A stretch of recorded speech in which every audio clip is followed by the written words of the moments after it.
자, 다음은요. 이 세금 체납. 근데 여기에 비트코인이 등장을 합니다. 그 얘기 좀 해보겠습니다. 세금 낼 돈 없다던 어떤 의사가 있었다고 합니다. 뭐 병원을 운영하는 분이라 그래요. 비트코인에 27억을 숨겨놨다고 합니다. 아, 비트코인 투자. 근데 이렇게 돈이 간 거예요. 세금 낼 돈 없다더니 비트코인에 27억을 숨겼다. 가상화폐로 재산을 빼돌린 고액 체납자가 2,400여 명 적발이 됐습니다. 국세청입니다. 여기 보시면요. 상속세, 증여세, 양도세 안 내려 보유 현금 비트코인에 투자했지만 국세청이 추적을 통해서 잡아냈다고 합니다. 자, 그럼 잡아냈어요, 이거를. 그럼 국세청이 어떻게 했을까요? 다음입니다. 39억 원 암호화폐 압류하자. 체납자들, 아유, 그럼 현금으로 낼게요. 암호화폐 그냥 두세요. 국세청 설명은요, 가치가 더 오를 것이라고 생각한 듯하다. 최근에 비트코인 가격이 계속 치솟고 있잖아요. 그러니까 비트코인으로 그거를 압류되느니 차라리 그만큼 현금을 내겠습니다. 한 거래요. 고액 체납 세급자 뭐 적발됐다. 암호화폐에 숨긴 366억 강제 징수다. 이렇게 돼 있습니다. 자, 그럼요. 이와 관련해서 어제 국세청의 설명이 있었는데요. 먼저 확인해 보겠습니다. 국세청은 가상자산으로 재산을 은닉한 체납자에 대해서 정부 부처 최초로 강제 징수를 실시하였습니다. 이번 강제 징수로 고액 체납자 2,416명에 대해 체납액 366억 원을 현금 징수하거나 채권 확보하였습니다. 당연히 그 현금화한 후에 원화로 징수하게 됩니다. 추심 시점은 저희가 거래소에 지정하게 됩니다. 자, 정윤 변호사, 이게 어떤 내용입니까? 좀 자세히 소개 좀 해주세요. 네, 일단 고액, 억대 내지는 수십억 대의 고액을 체납한 예. 그 체납자들을 상대로 이 국세청에서 압류를 단행했는데 예. 이 체납자들은 당연히 재산을 은닉하겠죠. 그런데 하나의 수단으로 가상화폐를 상당 부분 갖고 있었던 겁니다. 아마 가상화폐는 실물로 보관이 되는 부분이 아니기 때문에 이 부분은 충분히 은닉이 됐을 거라고 착각을 한 것 같은데 예. 국세청이 사실상 그 길목을 지키고 있었던 부분이고 그것도 찾아낸 거구네요. 네, 이번이 첫 사례인데 바로 압류 조치를 해서 이 자산을 이 현금화하겠다. 그래서 체납한 세금에 보전하도록 하겠다라고 하니 예. 지금 가상화폐의 가치가 워낙에 뜨고 있으니까 예. 그렇다면 현금으로 내겠다라고 체납자들이 이야기를 하고 그러면은 가상화폐는 압류하지 마세요. 그냥 돈으로 낼게요. 이렇게 된 거예요. 그렇습니다. 사실 가상화폐를 압류하게 되면 바로 이제 매각 절차에 들어가게 되는데 이 예. 매각 시점에 자산으로 평가돼서 세금에 보전을 하게 되면 본인들이 더 오를 거라고 생각하는 상황에서는 손해가 될 수 있으니 네, 이런 조치를 한 걸로 보입니다. 최근에 비트코인 가격 급등을 반영한 현상이네요. 그렇습니다. 자, 그렇다면요.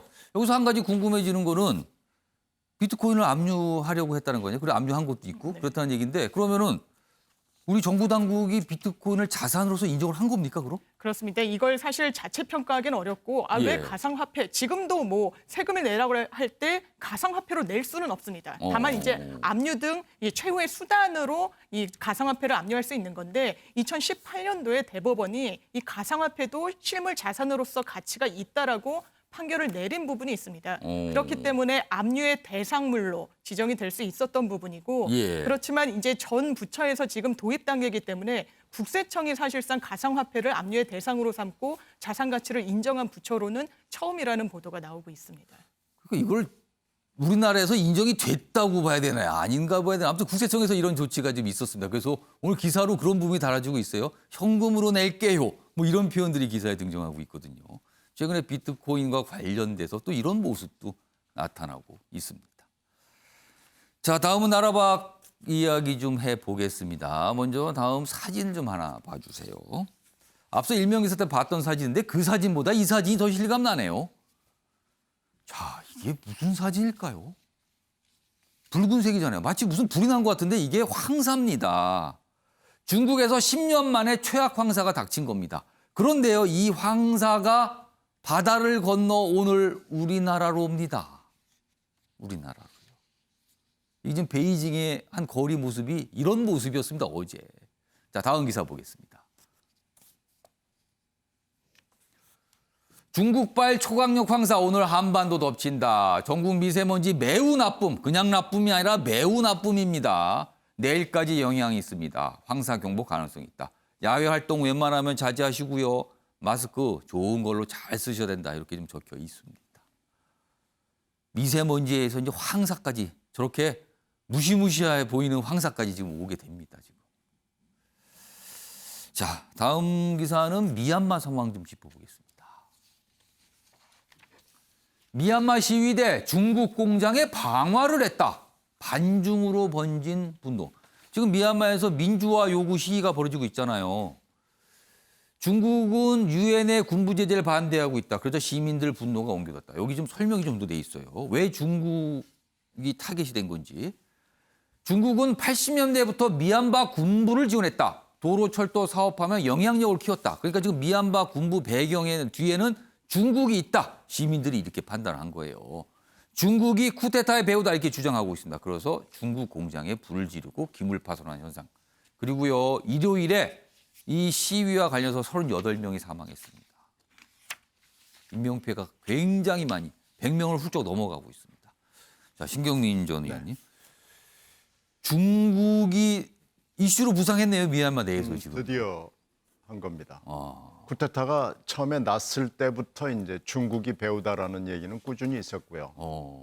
중국은 뭐 그럴 수밖에 없는 게 중국의 입장에서 한번 보면은 중국은 한 20여 개의 나라에 둘러싸여 있고 예. 동서남북이 다 둘러싸여 있다고 보고요. 물론 이제 우리나라와는 동쪽이죠. 예. 동쪽이 그렇게 돼 있지만 서쪽은 동남아시아 여러 국가하고 그러네요. 돼 있는데 미얀마가 이제 그 중에 하나고 굉장히 중요한 나라 중에 하나입니다.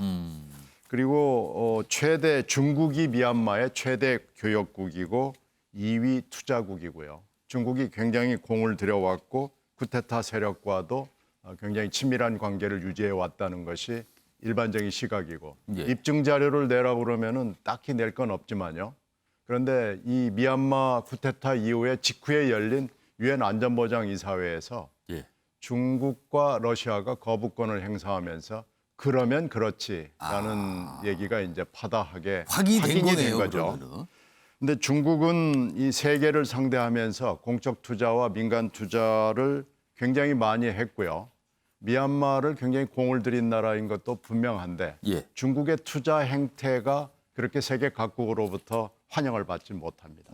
상당히 조건이 나쁘고 어떤 점에서는 부패 세력과 결탁을 하기도 하고 그래서 미얀마에서도 지금 비슷한 양태가 일어났다고 볼 수가 있고요. 지금 이렇게 보면은 이 미얀마 시민들의 분노는 이제 충분히 이유를 갖게 된 겁니다. 이제 미국이 여기서 어떤 입장을 취하냐 하는 것이 굉장히 지금 관심거리고 어렵게 됐습니다만은 이것도 지금 계속해서 볼 대목입니다. 미얀마 사태 계속해서 꼬일 것 같습니다. 근데 지금 인명피해가 계속 늘고 있잖아요. 지금 이 부분은 되게 많은 분들이 걱정을 하고 계십니다. 지금 사실 과격한 진압이 벌어지고 있다. 과격한. 그래서 많은 분들이 지금 걱정을 좀 하고 있는 상황입니다. 자, 지켜보도록 하겠습니다. 자, 마무리 좀 하겠습니다. 방금 전에 기사로 좀 소개해드렸죠. 그 영상까지 좀 확인해 봤는데요. 백신 접종 현장에서 펼쳐진 첼리스트 요요마의 깜짝 공연. 굉장히 유명하신 분인데 뒤늦게 알려졌거든요. 어제 하루 종일 인터넷을 중심으로 화제였습니다. 많은 분들이 이 영상 얘기 많이 하셨거든요. 코로나에 지친 시민들에게 진짜 위로를 전하는 방법이요. 정치인들이 주로 많이 쓰는 화려한 미사 여우가 아닌 작은 배려라는 걸 다시금 생각하게 합니다. 아침의 매일 경제 오늘은 여기서 마무리하겠습니다. 시청해 주신 여러분 고맙습니다.